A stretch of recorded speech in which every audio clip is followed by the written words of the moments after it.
I'm just gonna say it, America is broken. It's broken. The healthcare system is broken. Most of my friends don't go to the doctor because 'cause they're afraid of what's going to happen. The insurance industry is extracting every penny of it that they can from us. You got an old beater, you pay $200 a month insurance, and when somebody, when you have a fender bender, they don't give you anything for it. You've been investing in it for years. There's no return, and we're just being squeezed. People are having a hard time, just paying the bills. It's just getting worse. Trying to get your kids to college or trade school. It's just a mess, and I've never seen it such a mess in my entire lifetime. And the president is totally corrupt. And it's just this is a big burden. Um, can you share your thoughts on the state of where things are now? Am I being too uh, pessimistic? Well, there's certainly reason to be pessimistic, but I also think, I'm going to agree with you.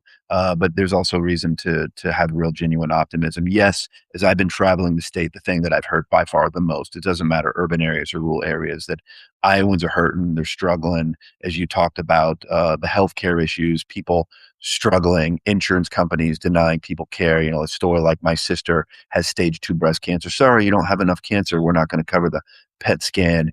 You're looking at a state like Iowa that is uniquely struggling. We're 50th out of all 50 states for economic growth, 48th for personal income growth. One of 2 states already in economic decline. We've closed 250 more healthcare clinics than we've opened in the last 10 years under Republican control.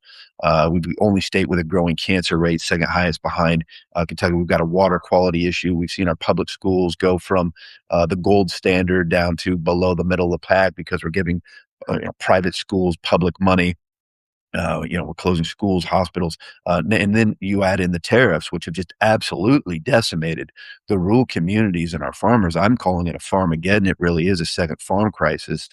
You got a situation where we now lead the nation in farm foreclosures. You got farm suicide rates up. When we're out there in those rural communities, you got farmers. The words that we hear the most by far is betrayal. Trump gives $20 billion to Argentina. Meanwhile, our Iowa soybean farmers are upside down. And you got somebody like Ashley Hinson that with all these issues that we're talking about, she ended up voting for a big, beautiful bill where you've got 110,000 Iowans, losing their health care, thousands more losing food assistance. That's particularly disgraceful. You've got 2 in 5 Iowans in the rural communities that are on Medicaid. 119,000 Iowans. She votes with not continuing the ACA subsidies to see their healthcare premiums double or triple. As I've been traveling the state, I've heard horror stories of people seeing their healthcare premiums go up 4, 5, 6-fold.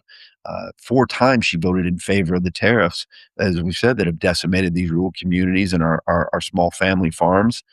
She's someone that didn't support a ban on stock trading. She's got up to $5 million in stock that she said that she was going to end up. I think she's up to 10 times more wealthy in just 6 years in DC. She's been a rubber stamp for the Trump administration and has not looked out for Iowa, doesn't stand for Iowans or our values. And Iowans have had enough. The hopeful part is that everywhere that I'm going, I'm hearing Iowans across the political spectrum saying that they're tired, they are fed up. The state needs change. We need change in DC, and they're ready for a prairie populace like myself that is going up there not to look out for billionaires, large corporations, lobbyists, or donors, but is going to actually go up there and fight for the middle class and our workers. And I do believe that this is a generational shot that we've got to be able to win this thing, win Senator Harkin's seat back, and have a voice for the people. Well, I can't ask you to solve all of those problems or tell us how you're going to solve all of those problems here in the brief time that we have, but tell us how you're going to beat Ashley Hinson. Going to beat Ashley Hinson. A lot of what I just said. I mean, Iowans are uniquely hurting. That can't be understated. Of how bad you can't look at any metric and say that Iowans are better off now for our cancer rates, water quality issues, public school funding, economic development, on and on and on. The only one that you could maybe even look at was gas prices, which now we've got this war in Iran, which she just flew first class back to DC to vote against the War Powers Act. Now we're spending $1 billion a day when we're not being told that being told we don't have money for healthcare and for school funding. So she's uniquely vulnerable there. She's vulnerable to her votes. And then you've got the situation where there's no power of incumbency. I mean, this is the first time since 1968 open Senate race, open governor's race, two open congressional races. In Trump's first midterm, we win three of the four congressional races here, almost win all four. And I'm telling you, from traveling the state for the last 10 months, people are hurting. And I think there's even more energy and excitement for change now than there was even then. And you've got candidates like myself and Rob Sand at the top of the ticket that I think have a unique ability, proven results of being able to uh, connect with people, certainly the kingmakers, which are the 37% of Iowa voters that are independent and moderate Republicans, of going out there and talking, being laser focused on cost, corruption, kitchen table issues, talking about the need for a livable wage, talking about the need for affordable housing, driving private equity out of housing and healthcare, the need for a public option in healthcare.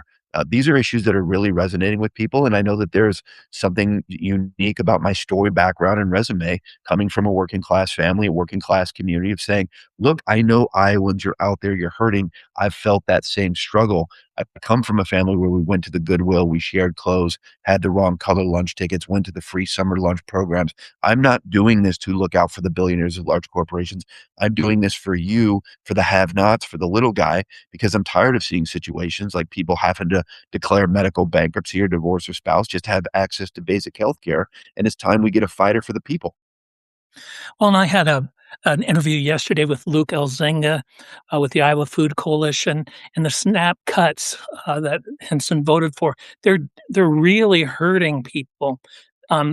People are going off of SNAP. The private food shelves and church food shelves, that sort of local ones can't keep up. It's just going to get worse and worse. We're going to have more and more hungry people on the street if Luke says it's unsustainable, and for a long time, we talk about it being policy issues, but I call it structural violence when the state does not allow you to have the means to have shelter and food and a opportunity to work. It's we talk about it as policies, but it's not. It's violence against the American people, the poor, the hungry.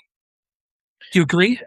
Oh, I, I come from Council Bluffs, Iowa, and I have seen the problems with bad state and federal policy uniquely. I mean, in my lifetime, you look at a community like Council Bluffs going head to head with Omaha, and Omaha's had all this development, and in on the Iowa side, I mean, you've got a 3.5 year age difference in terms of life expectancy. We've got not even 10% of the population on the Council Bluffs side, yet we've got the same level of food need from these food shelters as we do on the Council Bluffs side. I've seen it, I've experienced it.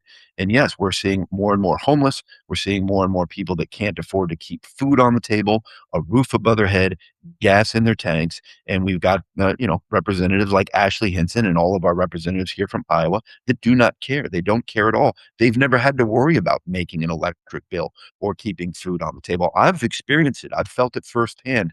And now we've got a real chance to be able to address it. And that's what my campaign is going to be laser focused on, is focusing on cost, corruption, kitchen table issues, driving down the cost, making sure we're driving private equity out of housing and healthcare, making sure that we've got a minimum wage and keeping up with a cost of living adjustment with that minimum wage.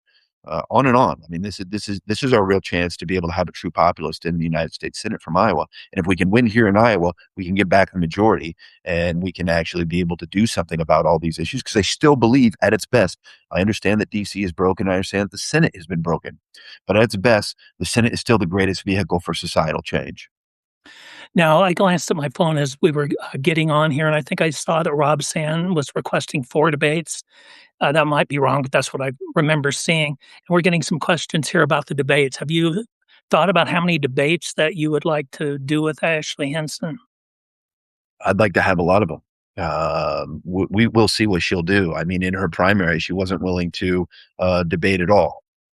I would love to be able to hold her accountable to all of the, because she's not done anything to look out for Iowans, and she's already started the lying about me and my voting record. They're doing that because they know that they're concerned. They know what the polling numbers are showing, and the Iowans are uniquely prepared to to win. They're ready for change. Is there any news that you would like to share with us today? Anything we don't know that, you're going to come out with soon that you'd want to share? The polling was initially showing this is us up leading by two, and it was just another poll out in the field is showing this race is tied. I think that we can duplicate what we did in Trump's first midterm and win these three congressional races. I think we can get a Governor Rob Sand and we can win this race. But in terms of like major policy, no, I mean, anybody can go on my website right now, turekforiowa.com. I think we've got 80 different policy positions out there, and it's genuine populism. It's going out there and focus on our laborers and our middle class that has been shrunk because we're living through a second Gilded Age right now. And there's just levels of corruption that we have never seen before in our lifetime. And so, ideas of trying to overturn Citizens United because they say we can have oligarchy or we can have democracy, we can't have both. Providing transparency in our campaign finance system, fighting for term limits. I'm going to fight for banning members of Congress and their family from owning and trading stocks, mandating members of Congress to host at least one annual town hall. These are the things I want to be out there talking about and fighting for. I'm going to get to every single one of the 99 counties. I'm going to every single one of the small and mid-sized communities all across the state because what I have learned in representing a very, very red district is that if you're willing to get in front of people, you won't win every single one of them over, but it's enough to trim the margins. And every single one of those voters that we win over is a double vote. It's one out of their column and one in my column. Okay, we have a minute left. Anything else you'd like to share with our viewers today? So this is our chance, and I can't do it alone. And we're relying off of, I'm not taking any corporate PAC money in this, relying off of just individual donations. And so, anybody out there, especially Iowans, if you care about our state, if you care about our democracy, you care about our country, we really can win this race. And so, whether that's signing up to knock a few doors, donate a few dollars, go to Turek, the number 4 Iowa, turekforiowa.com. All of us together we can really change this state, change this country. If we're able to win this election and these elections, I think we've got great candidates across the board. We will not only change our communities, we will not only change our counties, we will make a generational change to this state, and we will be able to change this country. Iowa will be the center of the political universe, and if we can win this U.S. Senate seat here in Iowa, we will change this country. That is a unique opportunity that we only have here in Iowa. I can't do it alone. It's going to take each and every one of us out there doing a little bit more than what we've done. And so I like to leave people with a 6-vote initiative. I won my first election by 6 votes. If you'll go out there, talk to 6 family, talk to 6 friends, donate $6, register 6 people, bring 6 people to polls. This will be the difference between us winning and losing.